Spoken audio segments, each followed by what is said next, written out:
This is Inside Indiana Business Radio for the afternoon of Thursday, July 23rd, 2026. I'm Alex Braun.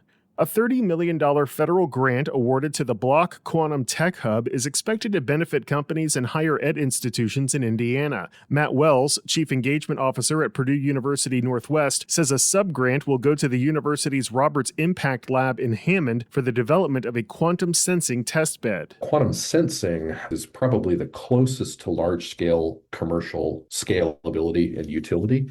And so having the opportunity to put a research sandbox on the campus at Purdue Northwest is going to be very, very valuable for companies that are looking to figure out the use cases for that emerging technology. Another $4.5 million has been earmarked to support small Indiana manufacturers to increase their production capabilities in the quantum realm.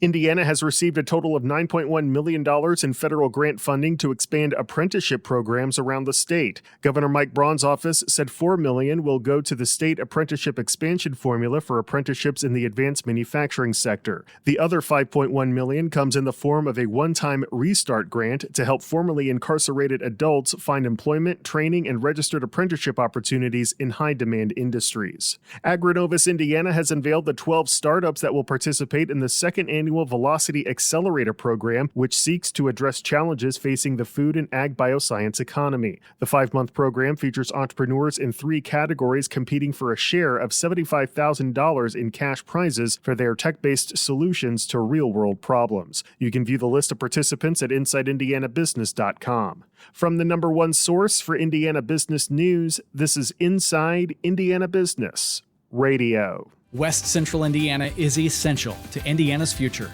Join IBJ Media, Inside Indiana Business, and the state of Indiana to explore regional growth Thursday, August 13th in Terre Haute for Innovate West Central Indiana, presented by CareSource, Indiana University, and Old National Bank.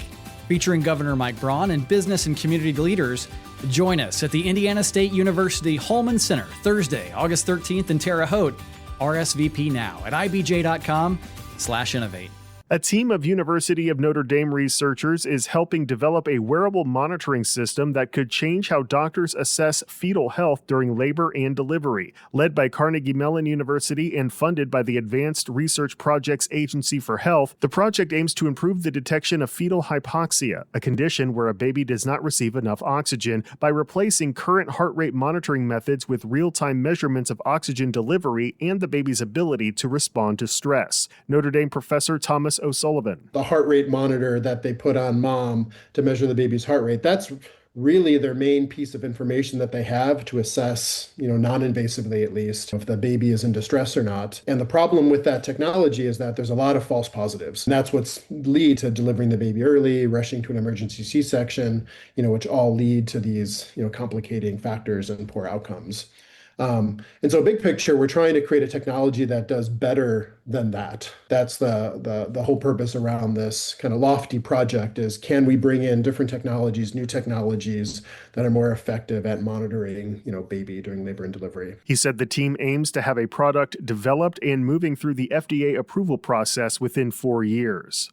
To ensure local agricultural education programs don't just survive but flourish, a coalition of retired ag teachers has stepped up to build a lasting legacy. Led by retired Benton Central High School teacher Dale Butcher, the group has established the Indiana Teach Ag Fund, a permanent endowment designed to recruit, train, support, and retain agricultural educators for generations to come. The fund aims to provide professional development, mentor programs, and classroom enhancement grants for teachers.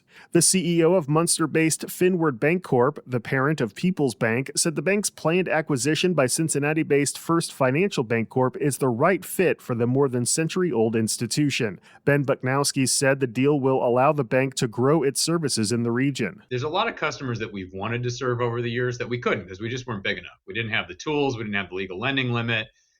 Certain kinds of lending have become more and more complicated for community banks like ours, where it used to be our bread and butter, just straight up business lines of credit. It's just harder to do that.